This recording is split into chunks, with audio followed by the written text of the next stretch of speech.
ఏడవ air defence system ఎక్కడ పెడుతున్నామంటే Hyderabad hitech city, very కీలకం. ఇక్కడ ఎన్నో డిఆర్డిఓ లాంటి ఎన్నో కీలక రక్షణ పరిశోధనాలయాలు మనకు ఉంటుందన్నమాట. కాబట్టి హైదరాబాద్ రక్షణ అత్యంత కీలకమని ఇక్కడ ఎయిర్ డిఫెన్స్ సిస్టమ్, ఎందుకంటే పాకిస్తాన్ దగ్గర ఉన్న షహీన్ లాంటి మిసైల్ డైరెక్ట్ హైదరాబాద్ని రీచ్ అవుట్ అయిపోతాయి, ఆ బాలిస్టిక్ మిసైల్. కాబట్టి దాని రక్షణకి ఈ 6, 7వది ఇక్కడ పెడుతున్నాం. ఇక 8వది ఎక్కడ పెడుతున్నామంటే మనం వైజాగ్ దగ్గర ఎందుకు పెడుతున్నామంటే అరిహంత్, అరిదమనం ఎయిర్ క్రాఫ్ట్ క్యారియర్లు ఎన్నో షిప్లు ఉంటాయి. ఈస్టర్న్ నేవల్ కమాండ్ చాలా కీలకం మొత్తం హిందూ మహాసముద్ర రక్షణకి.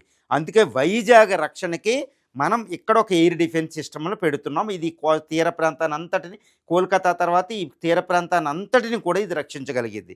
దాని తర్వాత ఇప్పుడు ఇది 6వది అయిపోయింది, 7వది అయిపోయింది, 8వది అయిపోయింది. తర్వాత ఇంకొక ఎయిర్ డిఫెన్స్ సిస్టమ్ ఎక్కడ పెడుతున్నాం? బెంగళూరు.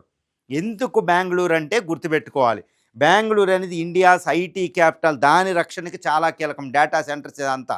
ఇప్పుడు మనం దేశాన్ని కొట్టాలంటే మన ఐటీని కొడతారు. ఇప్పుడు చూడండి, ఇక్కడ ఇజ్రాయిల్ ఈ ప్రాంతాల్లో ఉన్న ఐటీ డేటా సెంటర్లు అన్నిటినీ, దుబాయ్ ఉన్న సెంటర్స్ అన్నిటినీ ఇరాన్ కొడుతుంది.